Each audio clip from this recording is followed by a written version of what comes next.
사람들은 누구나 오늘보다 더 나은 미래를 원합니다. Whoever they are, people want a better future than what they have now. 오늘 지금보다 더 나은 미래를 만들려면 But in order to make a future that is better than right now, 설계도를 바꿔야 됩니다. then you have to change the blueprint. 마음의 마인드를 바꿔야 된다. It means that you have to change the mind that is of the heart.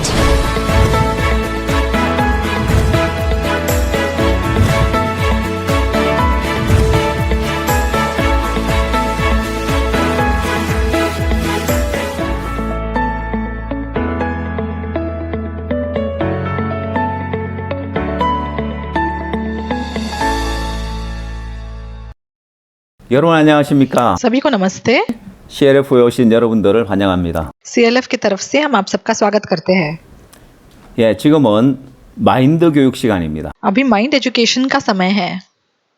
예, 많은 분들이 마인드 교육이 뭐냐고 묻습니다. बहुत से लोग पूछते हैं mind education क्या है, 한마디로 설명을 해달라고 하는데 और वो कहते हैं एक शब्द में बताइए। 제가 이 마인드 교육을 한마디로 뭐라고 설명을 하지? मैं सोच रहा था कौन सा शब्द ये समझाने के लिए सही होगा। 한마디로 설명하기 굉장히 어려웠는데 ये बहुत मुश्किल काम था, 많은 분들의 질문을 받다 보니까 लेकिन जो बहुत से लोगों ने यही सवाल पूछा, 마인드 교육은 설계도와 같다고 이야기를 합니다. मैंने बताया माइंड एजुकेशन किसी ब्लूप्रिंट के समान है। 설계도는 단지 종이 위에 그려진 그림에 불과합니다. ब्लूप्रिंट कागज पर किया हुआ एक नक्शा होता है, 그러나 그 설계도의 그림을 따라서 건물이 지어지고 구조와 모양이 결정되어집니다. लेकिन उस ब्लूप्रिंट के अनुसार एक इमारत बन जाती है। 예, 다 지어진 건물을 고치고 바꾸기는 굉장히 어렵지만 तो जो इमारत पहले बन चुकी है उसके ऊपर कोई और परिवर्तन करना आसान नहीं है, 설계도를 바꾸는 건 굉장히 쉽습니다. लेकिन एक ब्लूप्रिंट को बदलना बहुत आसान है। 선을 다시 그으면 되는 거죠. बस नक्शे में आप बदलाव कर सकते हैं। 설계도를 따라서 건물이 지어지는 것처럼 사람이 가지고 있는 그 마인드에 따라서 그 사람의 미래가 달라지고 인생이 달라집니다. तो जिस प्रकार एक इमारत ब्लूप्रिंट के अनुसार बनती है, वैसे मनुष्य किस प्रकार का मन रखता है उसके अनुसार उसका जीवन बदलता है। 잘못된 마인드를 가지고 있으면 그 인생이 잘못될 수밖에 없습니다. तो अगर आपका मन गलत होगा तो आपका जीवन भी गलत हुए बिना नहीं रह सकता। 그러나 잘못된 마인드를 바로 잡아주면 그 사람의 인생이 달라지고 변화될 수 있습니다. लेकिन अगर हम उस गलत मन को ठीक कर सकते हैं तो फिर उस मनुष्य का जीवन भी ठीक किया जा सकता है। 또한 우리는 이 마인드 교육을 성경에서 찾아냈습니다. माइंड एजुकेशन बाइबल पर आधारित है। 사람의 마음의 세계에 대해서 가장 깊이 있게 다룬 책이 성경이라고 할 수 있습니다. बाइबल जो है मनुष्य के गहरे मन के बारे में बात करती है। 자, 성경에서 마음의 세계를 굉장히 깊이 있게 다뤘기 때문에 और क्योंकि बाइबल मनुष्य के इतने गहरे मन के बारे में हमें बताती है, 성경에서 좋은 마인드를 또 어떻게 마인드를 바꾸는지에 대한 부분들을 우리는 쉽게 발견할 수 있었습니다. तो बाइबल के अंदर हम आसानी से एक अच्छा मन, एक सही मन क्या है उसका आविष्कार कर सकते हैं। 예, 그럼 또 어떤 분들이 그럼 성경을 가르치면 되지 왜 마인드 교육을 합니까? कुछ लोग कहते हैं कि आप सीधे बाइबल से प्रचार क्यों नहीं करते, क्यों आपने ये माइंड एजुकेशन जैसी चीज बनाई है। 예, 성경은 귀한 요리와 귀한 음식과 같다고 비교할 수 있습니다. तो हम कह सकते हैं कि बाइबल जो है किसी स्वादिष्ट भोजन के समान है। 예, 그러나 아기들은 그 음식을 먹을 수 없습니다. लेकिन जो बालक होते हैं, जो बच्चे होते हैं, वो एकदम से वो अच्छा खाना नहीं खा सकते हैं। 아이가 태어나면 엄마 젖을 먹고 बच्चा जब पैदा होता है सबसे पहले उसे माँ का दूध पीना आवश्यक है। 그다음 음식에 적응하기 위해서 이유식을 먹습니다. उसके बाद थोड़े समय बाद उसे पाउडर वाला दूध दिया जाता है। 예, 이유식은 아이들이 쉽게 먹죠. तो वो पाउडर वाला दूध बच्चा आसानी से पी सकता है। उसी प्रकार 그와 같이 성경 이야기는 사람들이 लोगों को 어려워하고 बाइबल की कहानियां समझना मुश्किल लगता है। 또한 특히 젊은이들은 성경 이야기에 관심이 없어요. खासकर जो युवक है उनको बाइबल की कहानियों में कोई रुचि नहीं है। 그러나 이 마인드 교육은 누구나 쉽게 접할 수 있고 쉽게 받아들일 수 있습니다. लेकिन माइंड एजुकेशन ऐसी चीज है जो कोई भी आसानी से समझ सकता है। 우리가 전 세계를 다니면서 마인드 교육을 बहुत 하고 मुश्किल 있는데요. काम, तो हम दुनिया भर में अलग अलग जगहों पे जाकर ये माइंड एजुकेशन कर रहे हैं। 예, 누구나 쉽게 이 마인드 교육을 받아들입니다. और माइंड एजुकेशन ऐसी है चीज है जो कोई भी आसानी से ग्रहण कर सकता है। 또 이 마인드 교육에 대해서 배워야 합니다. तो अभी आप क्रिश्चियन लीडर्स को भी ये माइंड एजुकेशन सीखना जरूरी है। 자, 성경 이야기만 알고 있으면 तो अगर आपको सिर्फ बाइबल की कहानियां मालूम होंगी 있으면 너무너무 귀한 तो हाँ, ये सही बात है, बाइबल बहुत बहुमूल्य किताब है। 저는 들으려고 하는 사람이 없다. लेकिन सच में बाइबल की कहानियां सुनने वाले लोग नहीं हैं। 마인드 교육을 하게 되면 लेकिन जब हम ये माइंड एजुकेशन लोगों को देते 이 हैं 마인드 교육은 각국 대통령과 장관들과 또 교육 관계자들과 누구나 관심 있어 하는 분야입니다. ऐसी चीज है जिसमें हर कोई रुचि रख सकता है, चाहे शिक्षक हो, राष्ट्रपति हो, मंत्री हो, प्रधानमंत्री हो, कोई भी हो। 네, 이번 CLF 주 강사인 박옥수 목사님께서 전 세계 많은 대통령들을 만났습니다. तो CLF के जो मुख्य वक्ता पास्टर ओक्सू पार्क जो है वो बहुत देशों के राष्ट्रपतियों से मिल चुके हैं। 각 나라의 대통령들은 그 나라의 미래를 위하여 걱정하고 있습니다. तो हर देश का अगुवा अपने देश के भविष्य में रुचि रखता है, चिंता करता 예, है। 나라의 미래는 젊은이들에게 달려 있는데 और हर देश का भविष्य जो है युवकों के हाथों में होता है। 젊은이들이 잘못된 마인드를 가지고 있으면 그 나라의 미래는 어두울 수밖에 없습니다. तो जिस देश के युवक एक गलत मन रखेंगे उस देश का भविष्य उज्जवल नहीं हो सकता। 어떻게 이들을 변화시킬 것인가 고심하고 있는데 तो वो लोग सोचते हैं कि कैसे हम इन युवकों को बदल सकते हैं। 각 나라에서 교육부에 많은 예산을 편성하고 교육에 굉장히 많은 관심을 갖고 있는데 इसलिए हर देश शिक्षा में बहुत पैसे लगाता है, 그러나 교육만으로는 부족하잖아. लेकिन शिक्षा अकेले से ये परिवर्तन नहीं आ 자, 그래서 सकता। 우리가 마인드 교육을 제시했을 때 इसलिए जब उनको हमने माइंड एजुकेशन के बारे में बताया 많은 대통령들이 이 마인드 교육에 관심을 가지고 तो बहुत से राष्ट्रपतियों ने इसमें बहुत रुचि 이 दिखाई 교육을 그 나라에 받아들이고 있습니다. और उन्होंने अपने देश में इसे जैसे ग्रहण कर लिया। 박우수 목사님은 세 가지 중요한 부분에 관한 이야기를 하시는데요. तो पास्टर ओक्सू पार्क हमेशा 3 जरूरी बातों के बारे में बताते हैं। 젊은이들에게 사고하는 법을 가르치고 सबसे पहले हमें नौजवानों को गहराई से सोचना सिखाना चाहिए, 젊은이들에게 절제하는 법을 가르치고 अपने आप के मन पे नियंत्रण करना सिखाना 또한 चाहिए, 교류하는 법을 가르쳤어요. और तीसरा हमें उनके मन के आदान से प्रदान बातें को सिखाना करते है। तो जब ये 3 बातें हम युवकों को 한 सिखाते हैं 젊은이들에게 변화가 왔다. तो बहुत से युवकों में बहुत से परिवर्तन आ सके। 그래서 이 마인드 교육을 받아들이면 तो जब आप इस माइंड एजुकेशन को ग्रहण करते हैं 젊은이들이 변하고 이 나라의 미래가 변할 것이라고. तो इस देश के जवान लोग भी और देश भी पूरी तरीके से बदल सकता 그래서 है। 전 세계에 활발하게 이 마인드 교육이 보급되고 있습니다. इसलिए माइंड एजुकेशन अब बहुत ही जैसे दुनिया भर में मशहूर हो चुका है। 이 마인드 교육을 통해서 또 여러분들은 여러분의 사역의 폭을 넓혀갈 수 있고 और माइंड एजुकेशन के द्वारा आप अपनी सेवकाई के दायरे को भी और चौड़ा कर सकते हैं, 새로 많은 사람들을 얻을 수 있는 기회가 될 겁니다. और इसके द्वारा आप बहुत से नए लोगों को पा सकेंगे। 예, 한국은 특히나 이 마인드 교육을 중요시 여기는 나라입니다. तो कोरिया में माइंड एजुकेशन की बहुत अहमियत है।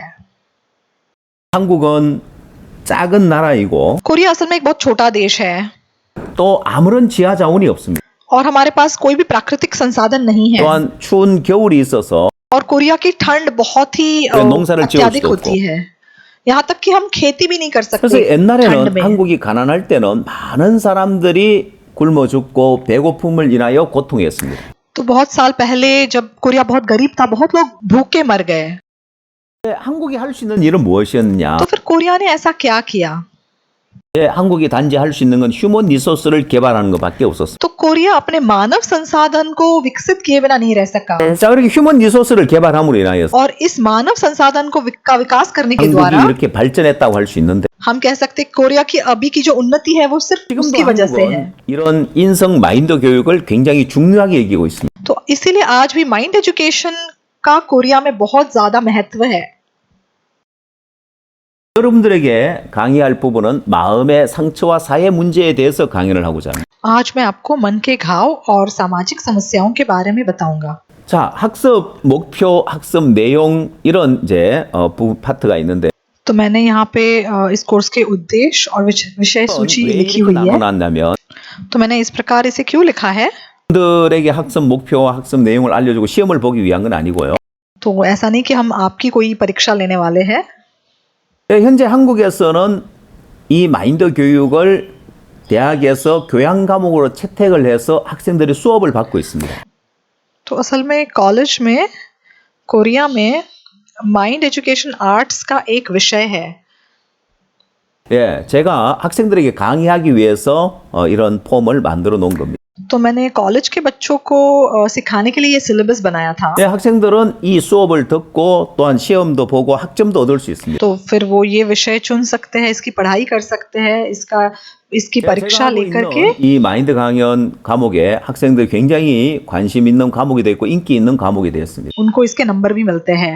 छात्रों के बीच में माइंड एजुकेशन बहुत ही जैसे 왜 마음의 세계에 대해서 배울 수 있고 बच्चों को पसंद है क्योंकि वो मन की दुनिया के बारे में सीख पाते 그들의 हैं 잘못된 마인드를 바로 잡으면 그들의 인생이 달라질 수 있기 और जो गलत मन बच्चे रखते हैं उसको इस माइंड एजुकेशन के द्वारा ठीक किया जा सकता है 오늘은 여러분들에게 마음의 병에 대해서 이야기를 하고자 하는데 तो आज मैं आपको मन की बीमारी के बारे में बताना चाहता हूँ 먼저 마음의 병의 정의에 대해서 살펴보겠습니다. तो सबसे पहले मन की बीमारी क्या है इसका अर्थ हम देखने 이 की कोशिश 육체의 करते हैं 병은 사전에 정의가 나와 있지만은 마음의 병은 사전에 정의가 나와 있지 않습니다. तो डिक्शनरी में शरीर की बीमारी का अर्थ तो लिखा हुआ है लेकिन मन की बीमारी का अर्थ हम डिक्शनरी में नहीं ढूंढ 그래서 सकते 육체의 병은 신체 일부나 전신에 이상이 생겨서 정상적인 활동이 이루어지지 않아서 괴로움을 느끼게 되는 현상이라고 사전적으로 정의를 내리고 있습니다. डिक्शनरी के अनुसार बीमारी का अर्थ है एक ऐसा रोग या बीमारी जिससे इंसान साधारण रूप से काम नहीं कर पाता तो फिर मन की बीमारी क्या है 마음의 병은 뭘까요? तो मन की बीमारी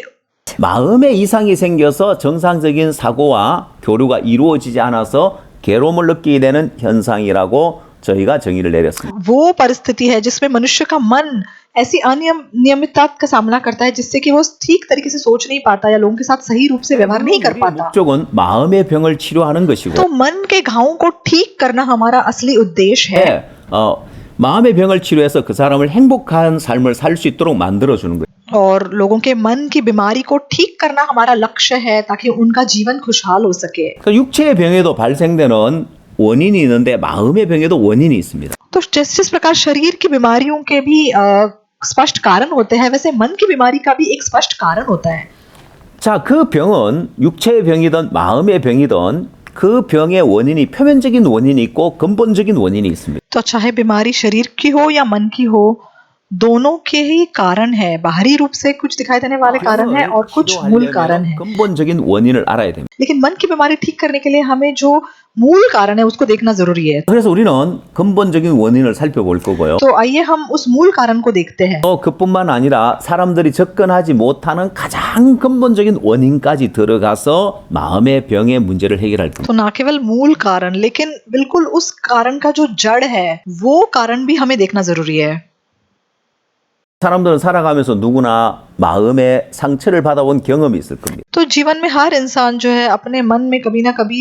चोट खाता है उसके मन में घाव होते हैं 5번까지 마음의 상처를 받는 케이스가 나와 있는데 तो मैंने यहाँ पे 5 बातें लिखी हुई है कि किस प्रकार लोग जो है अपने मन में चोट खाते हैं 첫 번째 사회생활을 하면서 마음의 상처를 받는 경우 तो आपको आपके सामाजिक जीवन की वजह से कभी घाव मिलते हैं 두 번째 친구로부터 받는 상처 कभी अपने दोस्त के द्वारा आपके मन में घाव मिलते 이제 हैं 이성으로부터 कभी अपने प्रेमी से 네 किसी को 번째 घाव मिलते 부부간의 हैं 상처 या चौथा अपने पति या पत्नी जो पांच आपस पंचे में एक दूसरे को 부모로부터 घाव 받는 देते 상처. हैं और पांचवा जो है माता पिता से जो 이 बच्चों को 경우에 घाव मिलते हैं 청소년들은 부모님이 이혼했을 경우에 많은 상처를 받는 걸 볼 수 있어요. तो हम जानते हैं कि बच्चे जब माता पिता तलाक लेते हैं तो उनके मन में बहुत चोट 잘 पहुंचती है 살다가 부모 사업이 망하면서 또 마음에 상처를 받는 케이스. या फिर माता पिता का कारोबार जब बर्बाद हो जाता है तब भी बच्चे चोट खाते हैं 사람들은 살아오면서 여러 가지 어떤 그런 케이스를 통해서 마음의 상처를 받는데 तो अलग अलग वजहों से लोग जो है अपने मन में चोट खाते हैं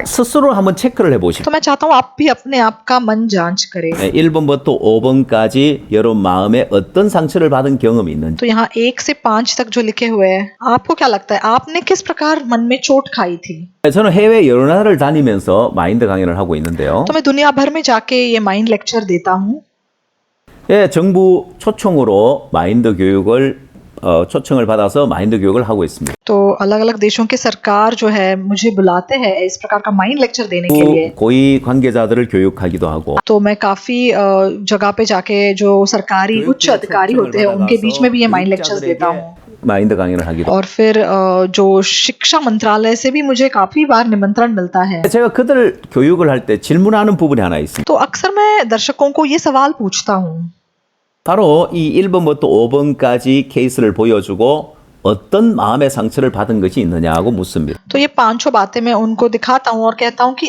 आपने किस प्रकार चोट खाई थी 예, 그 나라 사람들의 성향에 따라서 각기 다른 어떤 그런 면을 보이고 있는데 तो मतलब अलग अलग देशों के हिसाब से लोगों के जवाब भी अलग अलग होते हैं 예, 동양 사람들은 마음의 표현을 잘 못하는 이제 그런 경우가 많고요. तो आशियाई लोग आसानी से अपना मन नहीं जता पाते 서양 사람들 마음의 표현을 자유롭게 하는 경우가 많습니다. और जो पश्चिमी देश है वो आसानी से अपना मन दिखाते हैं। 물었을 때 तो जब मैंने कोरियन लोगों से पूछा 1번부터 5번까지 다 있다고 손을 드는 경우는 극히 드뭅니다. तो बहुत कम लोगों ने कहा कि हाँ पांचों ही मतलब मामलों में जो है मेरे अपने मन में चोट खाई थी। 예. 그러나 외국에 갔을 때 1번부터 5번까지 다 있다고 손을 드는 경우는 굉장히 많이 봤습니다. लेकिन जब मैं विदेश जाता हूँ तो बहुत लोग कहते हैं कि पांचों ही तरीके से हमने मन में चोट 이렇게 खाई है। 마음의 상처를 받고 살아오고 있는데 तो लोग जो है अक्सर मन में चोट खाते हैं। 왜 마음의 상처를 받느냐? तो क्यों उनके मन में इस प्रकार के घाव होते हैं? 서로 의견이 일치가 되지 않아서 충돌이 일어나서 마음의 상처를 받기도 तो 하고요. हो सकता है किसी मतभेद की वजह से लोगों में लड़ाई हो।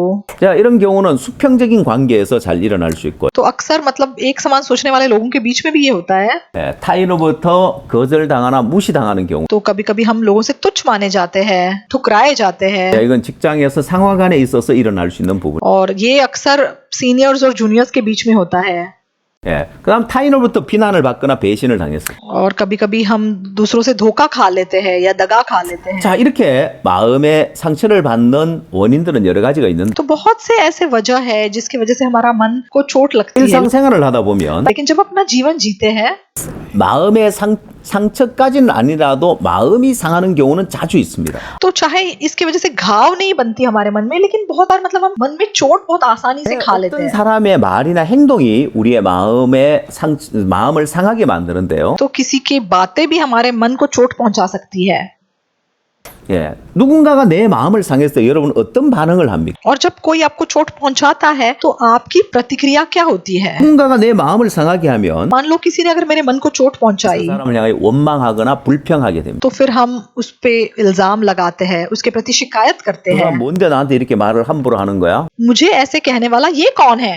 저 사람 왜 저런 행동을 나에게 하는 거야? ये मेरे साथ ऐसा व्यवहार क्यों कर रहा है? 그 사람을 원망하고 불평하게 되는데 तो हम दोष लगाते हैं, हम शिकायत करते हैं, 하지 않고 लेकिन फिर भी आसानी से हम ये अपना मन दिखाते नहीं है। 생각을 가질 경우가 많죠. बस ऐसे बातों को हमारे मन में रखते हैं। 제가 질문을 한번 해봤습니다. तो फिर मैंने एक सवाल पूछा। 강연을 하면서 मैं एक बार लेक्चर दे रहा था। 직장에서 누군가 여러분 마음을 상하게 할 때, 여러분 상사가 마음을 상하게 할 때 그 사람을 향하여 원망하고 불평하느냐고. तो क्या आप लोग अपने बॉस के प्रति सीधे ही शिकायत कर लेते हो? 예, 대부분 표현하지 않고 마음속으로만 하죠. तो ज्यादातर लोग जो है आसानी से ऐसी शिकायतें दिखाते नहीं है, बोलते नहीं 어떤 है। 한 분이 나는 직접 표현한다고 이야기. लेकिन दर्शकों में से किसी ने मुझसे कहा कि हाँ मैंने असल में ऐसे एक बार किया था। 용기 있게 자신 있게 얘기를 했는데 तो बहुत हिम्मत वाला लड़का था, बहुत ही 그래서 내가 होशियार 그렇게 था। 물어봤습니다. मैंने उससे पूछा 그러니까 승진이 되더냐고. कि जब तुमने ऐसे किया तो क्या उसके बाद तुम्हारा प्रमोशन हुआ? 승진이 안 되더라고. उसने कहा नहीं, प्रमोशन बिल्कुल नहीं हुआ। 저 불이익을 당하죠. हाँ जरूर, तुम्हारा ऐसा करने से तो तुम्हारा नुकसान ही होगा। 누군가 내 마음을 상하게 해도 참고 사는 경우가 많이 있습니다. तो जब कोई हमें चोट पहुंचाता है तो हम वो बात अपने मन में ही रखते 자, हैं। 그러나 이제 그 누군가 내 마음을 상하게 했을 때 जब कोई हमारे मन को चोट पहुंचाता है 그 사람을 향해 마음을 닫게 되어지. हम अपना मन उस मनुष्य के प्रति बंद कर लेते हैं। 그 사람하고 대화하기 싫고 हम और उसके साथ बातचीत करना पसंद नहीं करते हैं, किसी उसके को- साथ खाना खाना पसंद नहीं करते हैं, 그 사람을 향해 마음을 닫습니다. बिल्कुल अपना मन उसकी तरफ बंद कर लेते हैं। 이 청소년들은 더더욱 그러한. और खासकर नौजवानों के बीच ये बहुत ही ज्यादा मतलब ऐसा होता है। 닫게 되면 대화가 단절되어지고 तो जब मन बंद किया जाता है तब से जो है वार्तालाप नहीं हो पाता 또한 마음이 고립되어. और उसके बाद इंसान अकेलेपन में गिर जाता है। 예, 사람의 마음은 흐르는 물과 같이 흘러야 됩니다. तो असल में लोगों का मन जो है बहते पानी के समान एक दूसरे के मनों में बहना चाहिए। 자, 흐르는 물이 깨끗한 것처럼 तो जिस प्रकार बहने वाला पानी हमेशा साफ होता है, 예, 사람의 마음도 흘러야 행복을 느낄 수 있어요. वैसे ही जब मनुष्य का मन एक दूसरे में बहता है तब असल में खुशी उसके मन में आ सकती 그러지 है। 않으면 사람들의 마음에 행복감을 느끼지 못하고 तो जब तक लोगों का मन आपस में ना बहे असल में खुशी उनके मन में नहीं आ सकती 불행해지는. और वो पीड़ा में रहे बिना नहीं रह सकते। 그래서 현대인들이 마음이 고립되어서 불행해지는 경우가 많습니다. तो इसलिए आजकल के लोग क्यों इतने दुखी जीवन जीते हैं? क्योंकि वो अकेलेपन में जी रहे हैं। 이렇게 마음이 상하는 경우가 있지만은 또 심하게 마음의 상처를 받는 경우는 또 있는데요. बहुत बार ऐसा होता है कि हम चोट खाते हैं लेकिन और गंभीर रूप से मतलब हमारे मन के ऐसे घाव बन जाते हैं। 상하는 것이 반복되면서 지속 반복되면서 그게 마음의 상처가 되기도 하고 तो जब बार बार इंसान चोट खाता है तो वो चोट एक घाव में बदल जाती है। 또 어떤 경우에 바로 마음에 상처를 받기도 합니다. और फिर इंसान के मन में ऐसे घाव रह जाते हैं। 우리 마음의 세계를 우리는 사람들이 잘 눈에 보이지 않게 잘 이해하지 못하지만 तो मन की दुनिया देखी नहीं जा सकती, इसलिए उसे हम समझ नहीं सकते। 하나님은 이 마음의 세계를 아주 잘 이해할 수 있도록 해놓은 것이 있는데 그게 바로 우리 몸입니다. परमेश्वर ने इस बात को हमें हमारे शरीर के द्वारा समझने दी है। 뭔가 비교해 보면은 마음의 세계에 대해서 우리가 쉽게 이해를 할 수 있는데 जब अपने मन की तुलना हम हमारे शरीर से करते हैं तो आसानी से मन की दुनिया हम समझ पाते हैं। 마음의 상처를 받았다. तो मान लीजिए मेरे मन में मुझे घाव मिला है, 그러면 여러분의 몸에 상처를 받았을 때는 어떠합니까? तो जब हमारे शरीर में घाव लगता है, घाव हो जाता 여러분 है, 몸에 상처를 받으면 상처를 입으면 여러분이 통증을 느끼게 되죠. तो जब शरीर में कोई घाव होता है तो हमें दर्द महसूस होता है। 예, 마음도 마찬가지. तो मन भी बिल्कुल ऐसा है। 상처를 받으면 मन में घाव हो जाती है 사람들의 마음의 통증을 तो 느끼. लोग मन में वो दर्द महसूस करते हैं। 이 육체의 어떤 상처와 마음의 상처를 비교해 봤을 때 तो शरीर की घाव की तुलना जब हम मन के घाव से करें 어느 것이 더 고통이 크냐? तो आपको क्या लगता है कौन सा ज्यादा दर्दनाक होगा? 예, 마음의 상처가 훨씬 더 고통이 크다는 걸 우리는 알 수 있어. तो जरूर मतलब मन का दर्द शरीर के दर्द से कई ज्यादा बढ़कर है। 예, 때로 사람들 요리를 하다가 손을 베일 때가 있는데 तो कभी कभी जब आप खाना बनाते हैं तो मतलब गलती से कभी आपकी उंगली कट जाती है, 예, 피가 난다고 해서 어른들이 울진 않습니다. तो बस थोड़ा सा खून आने पे मतलब ऐसा नहीं कि इंसान रोने लग जाता है। 상처를 입어서 고통을 느끼지만 हाँ, उस चोट से दर्द महसूस हो सकता है, 어른들이라면 잘 울진 않죠. लेकिन ज्यादातर लोग उसकी वजह से रोते नहीं है। 그러나 마음의 상처는 그렇지 않습니다. लेकिन मन के घाव के बारे में हम ऐसा 예, नहीं कह 마음의 सकते। 상처는 어른들이라 할지라도 마음의 상처를 받으면 고통스러워서 엉엉 우는 경우가 있어요. किसी को भी अगर मन की चोट लगे, अगर मन में घाव हो जाए तो वो इंसान भी सच में रो सकता है। 그걸 보면 마음의 तो 상처가 हम कह 훨씬 सकते 더 हैं कि मन का जो 고통스럽다는 걸 दर्द 알죠. है वो असल में शरीर के दर्द से कई ज्यादा बढ़कर है। 그래서 마음의 상처를 받으면 사람들의 마음의 통증을 느끼게 돼요. इसलिए जब किसी को मन में घाव होता है तो वो उस घाव का बहुत बड़ा दर्द 그 महसूस करता 마음의 है, 상처를 치료하지 못하고 그냥 방치해 두기 때문에 और जब उस मन के घाव का इलाज नहीं किया जाता 예, 그것이 마음의 병이 되어집니다. तो उसके वजह से जो है मन की बीमारी हो जाती 우리가 है। 육체에 상처가 나면 금방 병원에 가서 치료하고 하지만은 तो जब हमारे शरीर में कोई घाव होता है तो एकदम से उसका इलाज कराने हम अस्पताल जाते हैं, 마음의 상처를 받았을 때 치료해 주는 곳은 없습니다. लेकिन मन के घाव का इलाज करने के लिए कोई जगह नहीं है। 그냥 혼자 이렇게 마음의 상처를 그냥 안고 가죠. तो इंसान जो है उसे मन ही मन में बस सहता है, 자, 그래서 마음이 병들게 되어지는데 और इसीलिए आगे जाकर के ये घाव एक मन की बीमारी में बदल जाता है। 되어지면 나타나는 증상이 있어요. तो मन की बीमारी जिसको होती है उसके भी कुछ स्पष्ट लक्षण हम देख सकते हैं। 예, 마음이 병들게 되면은 우울증 증상이 나타나고 신경정신병 증상이 나타나. तो उनमें से कुछ है डिप्रेशन या मनोविकार। 네, 현대 의학에서 이 우울증이나 신경정신병을 치료하기 위해서 굉장히 고심하고 있는데요. तो आधुनिक औषधि इन बीमारियों को ठीक करने की बहुत दवाइयां बनाने की कोशिश कर रहे 왜냐하면 हैं, 우울증 환자들이 많아지기 때문에. क्योंकि आजकल डिप्रेशन के मरीज इतने ज्यादा हो गए हैं। 자, 이건 연령에 따른 우울증 증상입니다. तो डिप्रेशन के लक्षण उम्र के हिसाब से कुछ ऐसे होते हैं। 예, 한국 보건복지부에서 발표한 내용인데요. तो ये कोरिया के स्वास्थ्य और कल्याण मंत्रालय से मिली हुई बातें हैं। 소아 청소년에게 나타나는 증상. तो सबसे पहले जो बच्चे होते हैं 짜증을 내고 반항을 하는 거. तो वो आसानी से चिढ़ जाते हैं, गुस्सा हो 학교 जाते 가기 हैं, 싫어하고 성적이 떨어지는 거. स्कूल जाने से मना करते हैं, उनके स्कूल में नंबर कम होने लगते हैं, 남용한다든지 या फिर वो नशा करने लग जाते हैं, 청소년들이 어떤 잘못된 행동을 한다든지 या जब वो बड़े होने के उम्र में आ जाते हैं। 소아 청소년들의 우울증 증상이라는. तो बच्चों में डिप्रेशन के लक्षण कुछ इस प्रकार के होते हैं।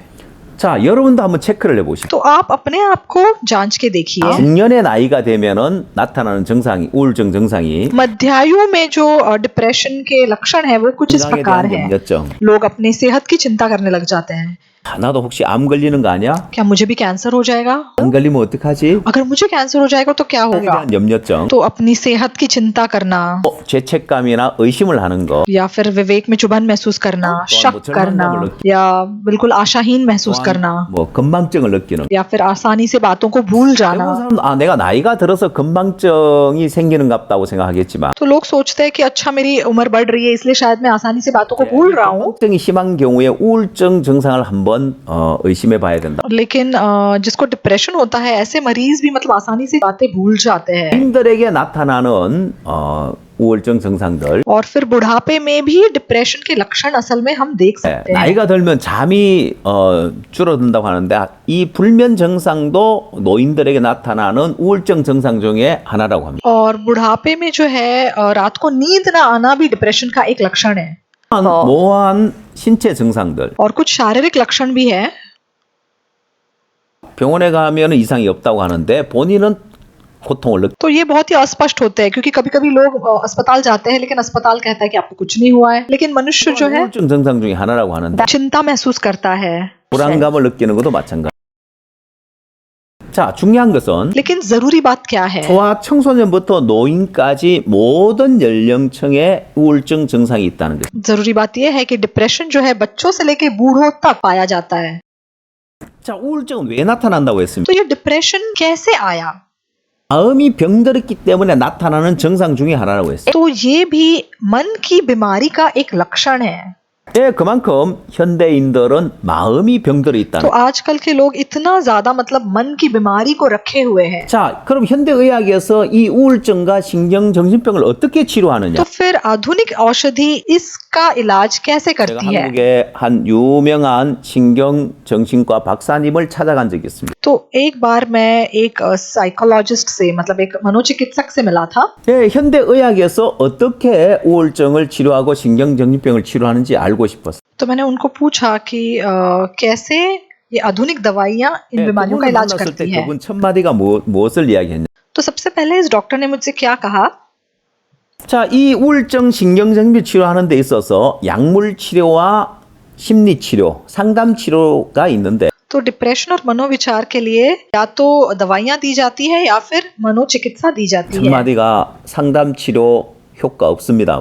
लेकिन जो सबसे पहली बात उन्होंने मुझसे कही वो ये थी कि मनोचिकित्सा का कोई फायदा नहीं है, 약물에 의존을 하고 있다. क्योंकि जो आधुनिक औषधि है वो दवाइयों पर निर्भर करती है। 중요한 것은 이 약물은 치료제가 아닙니다. तो ये दवाइयाँ असल में इलाज नहीं कर पाती। 신경 안정제 계통의 약을 주는데 तो दवाइयाँ सिर्फ नसों को शांति देने की या फिर आराम देने का काम करती है। 정신병을 그냥 눌러놓을 뿐이지 치료하는 약은 아닙니다. तो सिर्फ नसों को वो आराम देने का काम कर रही है, लेकिन वो उस बीमारी को जड़ से 자, 그래서 ठीक नहीं कर रही 마음의 है। 병이 치료되지 않고 있기 때문에 और क्योंकि मन की बीमारी का इलाज नहीं हो रहा है, 이게 자살로 이어질 수 있더라. इसलिए लोग जो है आत्महत्या कर लेते हैं। 자, 마음의 병이 심할 때 이게 자살로 이어지는데 तो जब मन की बीमारी इतनी गंभीर हो जाती है तब लोग आत्महत्या भी कर लेते 자살 हैं। 문제는 전 세계적으로 사회적인 문제가 되어 있습니다. और जो आत्महत्या की समस्या है ये अब समाज में एक बहुत बड़ी समस्या हो चुकी है। 예, 선진국에 갈수록 잘 사는 나라에 갈수록 자살률이 높다는 통계가 나오고 있어요. और आंकड़े हमें ये बताते हैं कि जितना विकसित कोई देश है वहां पे उतना ज्यादा जो है आत्महत्या का दर है। 예, 전 세계에서 자살 인구가 제일 많은 나라는 일본입니다. तो आत्महत्या में सबसे आगे जो देश है वो है जापान। 한국도 자살률이 굉장히 높고 और असल में कोरिया में भी जो आत्महत्या का दर है वो बहुत ज्यादा है। 제가 아프리카 케냐 있을 때 जब मैं अफ्रीका केन्या में रहता था 뉴스에 한국 전직 대통령이 자살했다는 뉴스가 떴습니다. मैंने सुना कि कोरिया के पूर्व राष्ट्रपति ने आत्महत्या कर ली है। तो केन्या के लोगों ने मुझसे पूछा 사람들이 저에게 물어봤어요. कि ऐसा इन्होंने क्यों किया, 한국 전직 대통령이 왜 자살을 했느냐? क्यों कोरिया के पूर्व राष्ट्रपति ने आत्महत्या की। 나도 잘 모르겠다. तो मैंने कहा मुझे भी नहीं मालूम।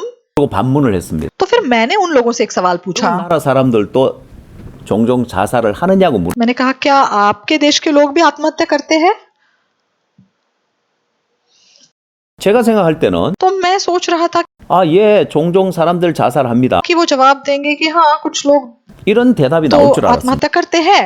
तो मैंने इस प्रकार के जवाब 의외의 대답을 की 들었습니다. अपेक्षा की थी, लेकिन उनका जवाब सुन के मैं हैरान हो 거의 गया। 자살하지 않는다. लोगों ने मुझे बताया कि केन्या में मुश्किल से कोई आत्महत्या 케냐는 करता है। 한국에 비해서 가난한 나라인데 तो असल में केन्या कोरिया की तुलना में एक बहुत ही गरीब देश है, 근데 오히려 사람들 자살하지 않는다. लेकिन विपरीत रूप से केन्या में बहुत ही कम लोग आत्महत्या करते 한국 हैं। 잘 사는 나라가 됐는데 तो कोरिया जो है दूसरी ओर एक बहुत ही धनी देश बन चुका है, 왜 많은 사람들이 자살을 하는? लेकिन फिर भी ऐसा क्यों है कि कोरिया में इतने ज्यादा लोग आत्महत्या कर रहे हैं? 중요한 것은 तो जरूरी बात क्या है? 제가 뉴질랜드에 갔을 때 मैं एक बार न्यूजीलैंड गया था। 의사가 환자들에게 약을 처방하는 약의 30%가 이 신경정신병 약이라고. 30% जो दवाइयाँ डॉक्टर लिख के देते हैं वो सारे मनोविकारों के लिए होते हैं। 또한 자살한 사람들 중에 7-80%가 정신과 치료 병력이 있더라는 거예요. और उसमें से 70-80% लोग जो होते हैं वो मनोविकार की वजह से आत्महत्या करते हैं। 역시 뉴질랜드도 자살률이 굉장히 높은 나라였어요. और इस प्रकार मतलब न्यूजीलैंड में जो है आत्महत्या का दर बहुत। 자, 이렇게 우리는 이 마음의 병과 자살과의 어떤 이 연관관계가 있다는 것을 우리는 알 수 있어요. तो हम देख सकते हैं कि जो आत्महत्या है वो उसका सीधा ही रिश्ता मन की बीमारी से है। 결국 마음의 병이 치료되지 않아서 일어나는 사회적인 문제라고 할 수 तो 있습니다. मतलब कुछ समाज की ऐसी समस्याएं हैं जिनका इलाज नहीं किया गया है, उस वजह से ऐसे होता है। 자, 결국 어떤 사람의 말이나 행동 때문에 마음이 상하고 마음의 상처를 받고 तो जब किसी की बातों से हमें चोट पहुंचती है, उसकी वजह से मन के घाव बनते हैं, 마음의 병이 되고 자살로 이어지는데 उसके वजह से मन की बीमारी होती है और 그럼 फिर 원인은 लोग 어디 있느냐? आत्महत्या करते हैं। लेकिन इसके पीछे का कारण क्या है? 때문에 마음이 상하고 마음의 상처를 받는데 तो जब हम कहते हैं कि लोगों की बातों से हमें चोट मिलती है,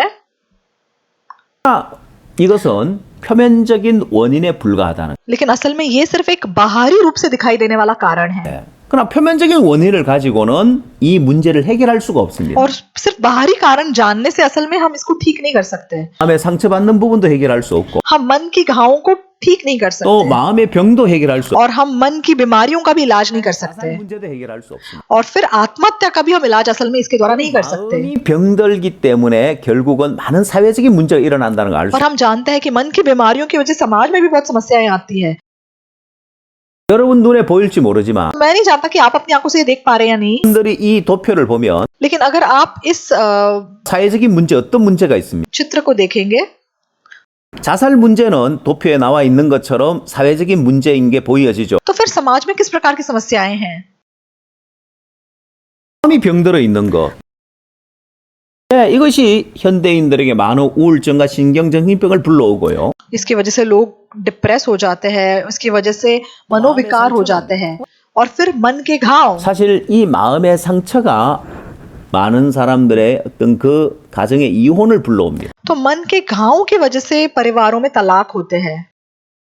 예, 왜 이혼을 할까요? लोग तलाक क्यों लेते हैं? 사랑해서 결혼을 했는데 तो शुरुआत में तो दोनों ने एक दूसरे को प्यार किया था और इसलिए उनकी शादी हुई 서로 थी। 사랑해서 결혼을 했지만 प्यार था इसलिए शादी हुई थी, 두 사람이 살면 살수록 서로가 마음의 상처를 받는 거예요. लेकिन जब लोग एक साथ जीना शुरू करते हैं एक दूसरे से अक्सर चोट खाते हैं 그래서 서로 이혼하게 되는데 और अंत में उनका तलाक हो जाता है। 결국 많은 사회적인 문제가 이렇게 일어나고 있는데 तो हम देख सकते हैं कि आखिरकार ये सारी बातें जो है सामाजिक समस्याओं की ओर ले जाती हैं। 예, 사람들은 그 근본 원인을 알지 못하기 때문에 이런 문제를 해결하지 못하고 벗어나지 못하고 있습니다. और क्योंकि लोग इसका मूल कारण नहीं जानते इसलिए इससे आजाद नहीं हो पाते।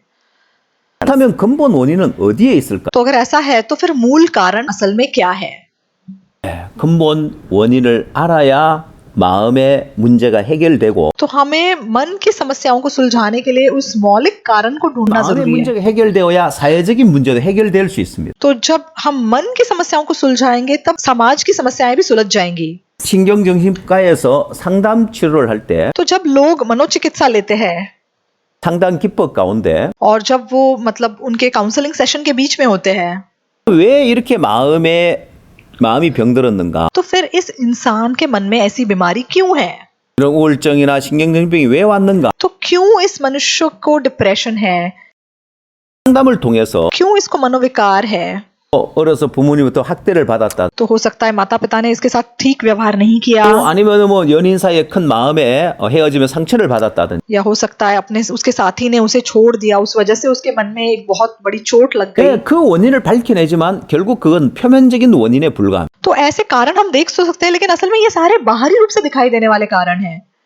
예, 근본적인 원인을 알지 못한 채 말입니다. इसका मतलब यह है कि आपको अभी भी जो मूल कारण है वह मालूम 그래서 नहीं है, 약물에 의존할 수밖에 없습니다. तो इसलिए लोग सिर्फ मतलब औषधि पर निर्भर करते हैं। 근본 원인을 안다면 मान लीजिए अगर आपको मूल कारण पता चल जाए 의존할 것이 아니라 तो फिर आप कभी भी दवाइयों पर निर्भर नहीं 이 करेंगे। 근본 원인을 해결함으로 인하여 आप उस मूल कारण को ठीक करके उसे सुलझा के 마음의 문제들을 해결할 수 있습니다. आप मन की समस्याओं को सुलझा सकते हैं। 자, 그래서 우리는 이 근본 원인을 이제 찾아 들어가려고 합니다. तो आइए अब हम मूल कारणों को देखते हैं। 다른 사람들이 알지 못하고 तो लोग नहीं जानते, और 신경정신과 의사들도 알지 못하고 यहाँ तक कि जो मनोचिकित्सक होते हैं वो भी नहीं जानते। 심리 상담사도 알지 못하는 이 근본 원인을 우리는 찾아 들어. तो जो साइकोलॉजिस्ट होते हैं वो भी नहीं जानते कि असल में जो मूल कारण है वो क्या है। 근본적인 원인은 तो ये मूल कारण क्या है? 마음이 약하기 때문에 तो मूल कारण ये है कि मनुष्य का मन असल में कमजोर है। 이걸 여러분이 명심해야 됩니다. तो आपको ये बातें ध्यान से सुननी चाहिए। 표면적인 원인은 전혀 중요하지 않고 तो बाहरी रूप से दिखाई देने वाले कारण बिल्कुल भी जरूरी नहीं है। 마음이 약하기 때문에 쉽게 마음이 상하고 쉽게 마음의 상처를 받는 사실을 알아요. तो आपको ये सच जानना चाहिए कि क्योंकि आपका मन कमजोर है इसलिए आपका मन आसानी से चोट खाता है, उसमें घाव हो जाते हैं। 예, 현대인들의 마음은 약해져 있습니다. तो आजकल के लोगों के मन ही असल में कमजोर है। 청소년들의 마음은 약해져 있는 तो खास करके जवानों के मन 쉽게 마음이 상하고 쉽게 마음의 상처를 받습니다. इसलिए आसानी से वो चोट खाते हैं, आसानी से उनके मन में घाव हो जाते हैं। 여기에 두부가 한 모 있고 벽돌이 있는데 तो यहाँ पर हम एक टोफू का टुकड़ा और एक ईंट देख सकते हैं। 예, 두부가 뭔지 모르시는 분은 푸딩처럼 이렇게 부드러운 음식이라고 생각합니다. तो टोफू असल में पनीर जैसी कोई चीज होती है। 예, 이걸 주먹으로 내려쳤을 때 तो अगर आप अपनी मुट्ठी से उसको ऐसे दबाओगे 저렇게 부드러운 두부는 박살이 나버려. तो फिर वो जो टोफू है जो इतना नरम है वो आसानी से जैसे मसल जाएगा, 만큼 때려서 깨어지지 않게. लेकिन जो ईंट है वो बिल्कुल नहीं टूटेगी अगर आप ऐसा करोगे तो। 예, 차이가 뭡니까? तो क्यों, क्या अंतर है दोनों 주먹으로 में? 내려쳤기 때문에 두부가 다 상하고 깨져 버렸다. तो क्या मैंने अपनी मुट्ठी इतनी जोर से दबाई इसीलिए क्या वो टोफू का टुकड़ा एकदम से मसल गया? 그런 부부 원인이고 मतलब देखने के लिए तो मुख्य कारण वो लग सकता है, 근본은 약한 것이 문제다. लेकिन मूल कारण ये है कि जो टोफू है वो बहुत ही कमजोर है। 강하면 लेकिन जो ईंट होती है वो चाहे मैं कितना भी जोर से उस पे क्यों ना मारूं वो टूटेगी नहीं। 여러분 마음도 마찬가지. तो मन भी बिल्कुल ऐसा है। 자, 겨울이 되면 추운 겨울이 되면 얼음이 어는데 तो जब बहुत ज्यादा ठंड पड़ती है तो पानी बर्फ बन जाता है, 봄이 되면 또 그 얼음이 녹지. लेकिन जब गर्मी आती है तो वो पिघलता है। 두꺼운 얼음 위에는 तब जब बर्फ की परत मोटी 차가 होती है 지나가도 괜찮고 तो उसके ऊपर गाड़ी भी चल सकती है, 사람 뛰어다니도 괜찮아. लोग उसके ऊपर दौड़ भी सकते हैं। 제가 캐나다 인디언 마을에 한번 간 적이 있습니다. एक बार मैं कनाडा गया था और वहाँ पे फर्स्ट नेशन रिजर्व में मैं एक दिन गया। 예, 캐나다 그 위니펙에 가서 तो विनिपेग नाम के एक शहर में मैं गया। 또 톰슨이라는 또 마을을 차 타고 8시간 가서 वहाँ से 8 घंटे गाड़ी चला के थॉमसन नाम की जगह पर मैं आया, 3시간 가야 인디언 마을들이 있는. और फिर वहाँ से 3 और 4 घंटे और गाड़ी चला के उस रिजर्व पर मैं 예, पहुंचा। 그게 호수가 있는데 तो वहाँ पर जो है एक झील थी 호수가 얼어 있었어. और वो झील बिल्कुल जैसे जम 그 गई 위로 थी 차들이 지나다니는 거. और उस झील के ऊपर गाड़ियां चल रही थी। 예, 추운 겨울에 영하 40도까지 내려간다. और वहाँ का जो तापमान है वो सर्दियों में -40 तक पहुंच जाता है। 얼음이 두껍게 얼기 때문에 차가 지나가도 괜찮아. और क्योंकि बर्फ की परत इतनी मोटी होती है कि मतलब आराम से उस पे गाड़ियां चल सकती है, लेकिन 얼음은 मान लो अगर बर्फ की परत पतली 사람이 होगी 지나가도 깨어질 수 있습니다. तो मनुष्य अगर उस पे पैर भी रखेगा तो वो आसानी से टूट जाएगी। 사람의 마음도 이러합니다. तो मनुष्य का मन भी बिल्कुल ऐसा है। 사람의 마음이 강한 사람이 있고 약한 사람이 있고 तो कुछ लोगों के मन मजबूत होते हैं, कुछ लोगों के मन कमजोर होते हैं। 마음이 약한 사람과 같이 산다는 것은 이 살얼음판을 걷는 거와 같습니다. तो यदि आप किसी ऐसे मनुष्य के साथ जी रहे हो जिसका मन कमजोर है तो आप पतली बर्फ की परत पे चलने के समान है। तो यदि आप शादीशुदा है 마음 약한 사람과 사는 언제 헤어질지 모르고 언제 그 결혼 생활 깨어질지 모르고 तो अगर आप किसी ऐसे मनुष्य से शादी कर चुके हैं जिसका मन कमजोर है तो आप मतलब कह नहीं सकते कि कब ये शादी टूट जाएगी। 혹시 이 강연을 듣는 여러분 가운데 아직 결혼하지 않은 분이 계시다면 अगर आप में से कोई ऐसा है जिसकी शादी अभी तक नहीं हुई है 아니면 혼자 있어 다시 또 결혼을 한다면 या फिर आप तलाक के बाद दूसरी शादी करने की सोच रहे हैं, 배우자를 찾을 때 तो जब आप अपने साथी को चुनेंगे 예, 가장 중요한 것이 이 마음의 세계입니다. तो सबसे जरूरी चीज आपको मन की दुनिया को देखना है। 그 사람의 능력이나 तो वो कितनी काबिलियत रखता है, 사람의 또 कितना 외모나 दिखने में सुंदर है। 여러분을 행복하게 만들어주는 조건이 아닙니다. ऐसी शर्तें असल में आपको खुशी नहीं दे 예, सकती। 결혼 생활이 행복해지려면 अगर आप सचमुच एक खुशी से भरा शादीशुदा जीवन जीना 마음이 चाहते हैं, 강한 사람을 만나. आपको किसी ऐसे इंसान से मिलना चाहिए जिसका मन मजबूत है। 마음이 강한 사람과 함께 살아야 행복한 삶을 살 수 있습니다. तो जब आप ऐसे इंसान के साथ जिएंगे जिसका मन मजबूत है, आप खुशी से जी सकते हैं। 그럼 좀 더 근본으로 들어가서 तो आइए अब हम इस मूल कारण के और गहराई में जाएं। 마음이 약해진. तो मन कमजोर क्यों हो जाता है, हम इसका कारण देखेंगे। 자, 우리가 인생을 살면서 누구나 어려운 일을 만나고 부담스러운 일을 만나는데 तो जब हम जीवन जीते हैं तो हर इंसान मुश्किलों का, चुनौतियों का सामना करता है। 잘못된 마인드 때문입니다. तो मन कमजोर क्यों होता है? क्योंकि इंसान का मन गलत होता है।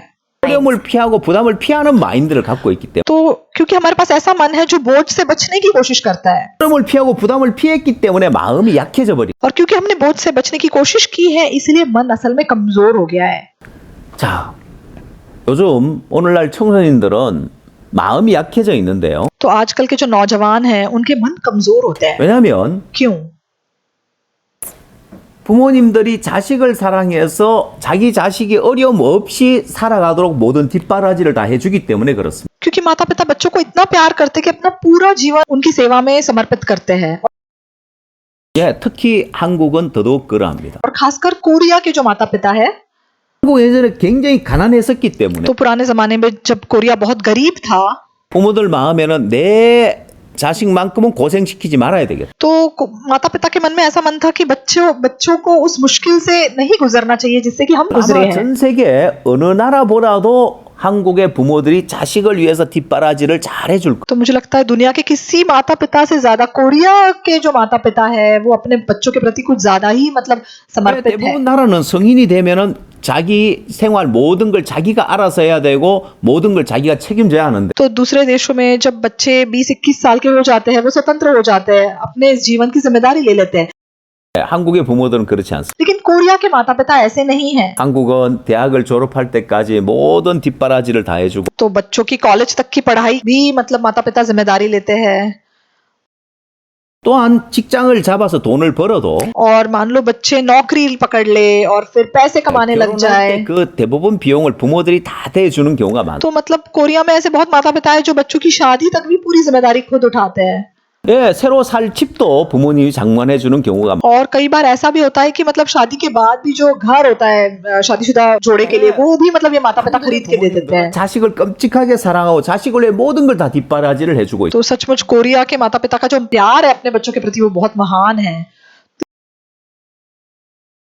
예, 그래서 어떻게 됐을까요? लेकिन इसकी वजह से क्या हुआ है? 예, 한국의 젊은이들의 마음이 약해져. कोरिया के नौजवानों का जो मन है वो बहुत कमजोर हो गया। 예, 한국의 청소년들에게 이제 심각한 문제가 일어나고 있는 원인이 여기에 있습니다. तो आज के जो जवान लोग हैं कोरिया में, इनके बीच में इतनी समस्याएं क्यों हैं? क्योंकि उनके मन असल में बहुत कमजोर हो चुके हैं। 한국의 우울증 환자, 신경질병 환자도 많아지고 있고 तो इसलिए कोरिया में बहुत से लोग हैं जो डिप्रेशन के मरीज है, मनोविकारों के मरीज है। 예, 나아가서는 자살률도 높아지고 있고 और फिर कोरिया में आत्महत्या भी बहुत मतलब एक गंभीर समस्या है। 또한 이혼하는 그 율도 높아지고 있는. और फिर जो तलाक लेने का दर है वो भी कोरिया में बहुत ज्यादा 그래서 है। 어려서부터 어려움을 피하고 부담을 피했기 때문에 마음이 약해져 버렸고 क्योंकि बचपन से ही उन्होंने बोझ से बचने की जैसे कोशिश की है, इसलिए उनके मन बहुत कमजोर हो 마음이 चुके हैं। 약해졌기 때문에 쉽게 마음에 상처받고 쉽게 마음이 병들고 불행한 길을 가게 된다는 거예요. और क्योंकि मन इतना कमजोर हो गया, इसलिए आसानी से मन में वो चोट खाते हैं और मन में आसानी से उनके घाव हो जाते हैं। 자, 인생을 살면서 적어도 이 세 가지 어려움을 넘을 수 있어야 돼요. तो जब हम अपना जीवन जीते हैं तो कम से कम हमें इन 3 मुश्किलों का सामना करना आना चाहिए। 첫째, 환경적인 어려움, 두 번째, 형편적인 어려움, 세 번째, 인간관계 어려움. सबसे पहले वातावरण से जुड़ी हुई समस्याएं, दूसरी जो परिस्थिति से जुड़ी हुई समस्या, और तीसरी आपसी रिश्तों की 첫 번째, समस्याएं। 환경적인 어려움이라는 것은 तो सबसे पहले जो वातावरण से जुड़ी हुई समस्याएं हैं, 우리 육체가 겪는 그 어려움을 이야기합니다. तो ये वो मुश्किल है जो हमारा शरीर सामना करता है। 이 육체가 겪는 어려움은 오히려 젊을수록 잘 극복을 해낼 수 तो जितने हम जवान होते हैं उतने आसानी से हम ऐसी समस्याओं को जैसे छलांग कर सकते हैं. 젊은이들을 해외 봉사를 보내서 아프리카 오지를 가든 어디를 가든 그 환경에 잘 적응하고 현지 음식도 잘 적응하는 걸 तो जब हम हमारे जवान बच्चों को अफ्रीका के छोटे छोटे गांव में भेजते हैं तो हम देख सकते हैं कि वो आसानी से वहाँ के खाने से रहन सहन के साथ एडजस्ट कर लेते हैं. 예, 두 번째 형편적인 어려움이라는 और दूसरी जो है वो परिस्थिति से जुड़ी हुई समस्याएं हैं. 인생 속에서 만나는 여러 가지 어려움을 इ야기하는데 तो ये वो परेशानियां हैं जिसका सामना हम अपने जीवन में करते हैं.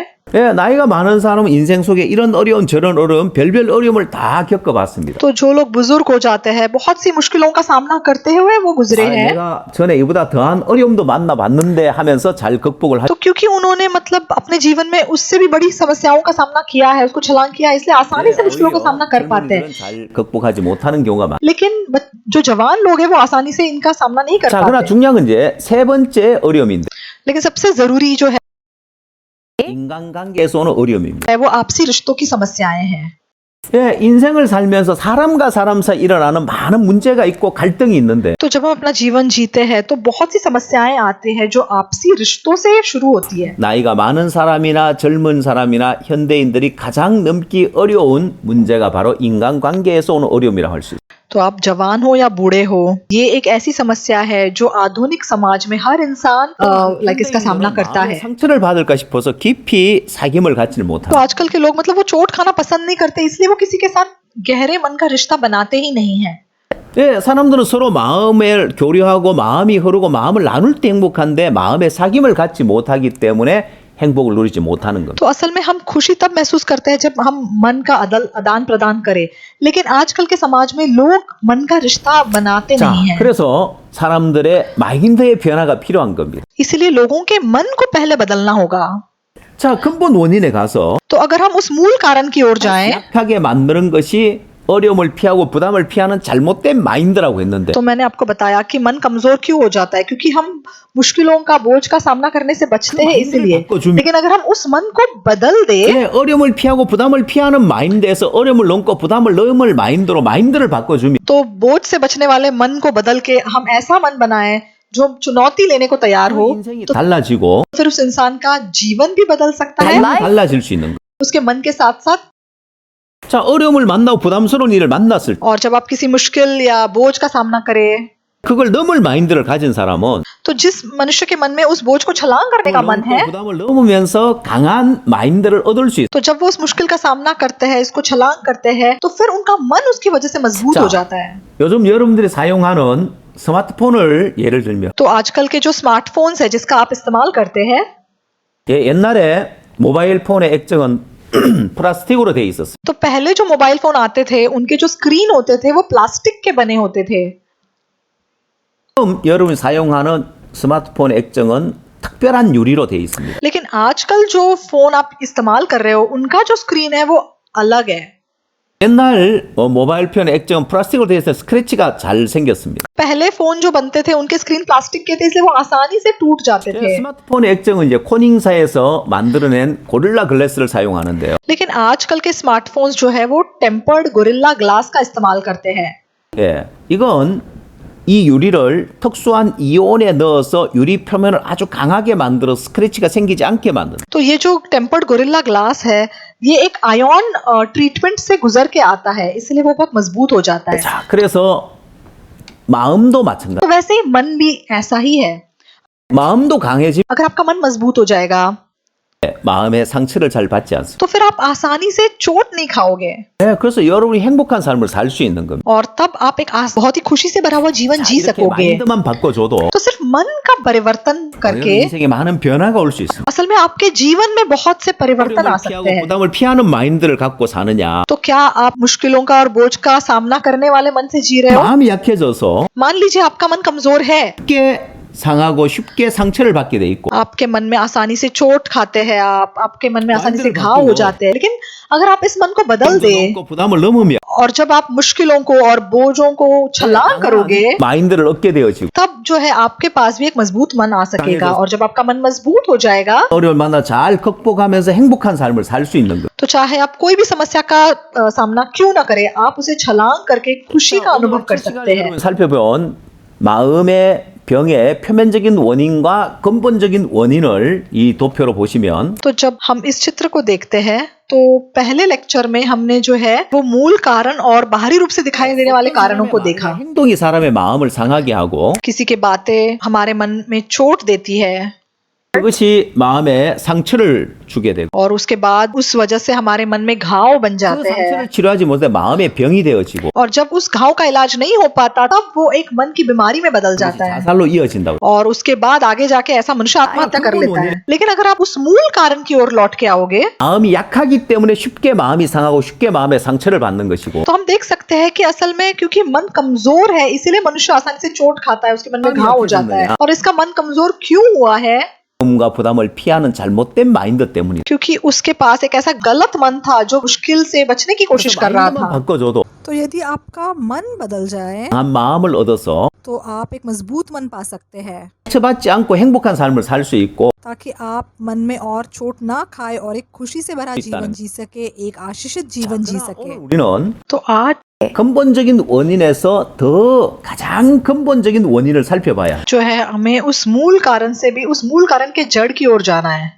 사람들은 표면적인 원인만 알고 있는데 तो लोग बाहरी कारण तो जानते हैं 근본 원인을 알아도 약간의 유익을 얻을 수 있습니다. और सिर्फ मूल कारण जान के भी उन्हें फायदे तो हो सकते हैं, 마음의 문제를 해결하기 위해서는 लेकिन फिर भी आपके मन की समस्या इससे सुलझ नहीं सकती। 가장 근본적인 원인까지 들어가야만이 해결을 할 수 있어요. आपको उस मूल कारण के जड़ तक जाना होगा तभी आपके मन की समस्या 가장 सुलझ 근본적인 सकती है। 원인은 어디에 있을까? तो फिर ये मूल समस्या की जड़ क्या है? 가장 중요한 부분이라고 할 수 있어요. तो मैं आपको ये कह सकता हूँ कि ये असल में सबसे जरूरी जो है पॉइंट है 다음 시간에 알려드리겠습니다. और इस विषय में मैं मेरे अगले लेक्चर में आपसे बात करूंगा। 마음의 문제를 해결하기 위해서 तो मन की समस्याओं को सुलझाने के लिए 마음에 상처받는 문제라든지 तो चाहे वो मन की घाव क्यों ना हो, 병드는 문제라 तो चाहे वो मन की बीमारी भी क्यों ना हो, 문제를 해결하기 위해서 तो इस प्रकार की समस्याओं को सुलझाने के लिए 가장 근본적인 원인을 알아야 आपको सबसे पहले जो मूल कारण है उसको मालूम करना पड़ेगा। तो जब आप अपनी सेवकाई करोगे, 상처받은 사람이 찾아왔을 मान लो कोई ऐसा मनुष्य आपके पास आए जिसके मन में 마음이 घाव 병든 है, 사람이 찾아와 उसके पास मन की बीमारी है, 그들의 마음의 문제를 어떻게 해결해 주겠어? तो आप उसके मन की जो बीमारी को कैसे 가장 ठीक कर 근본적인 सकते हो? 원인을 알아야 해결해 줄 수 있어. तो अगर आपको उसकी बीमारी का मूल कारण पता हो तब आप उसको ठीक से अगुवाई कर सकते हो। इस विषय में मैं आपके साथ अगले लेक्चर में बात करूंगा।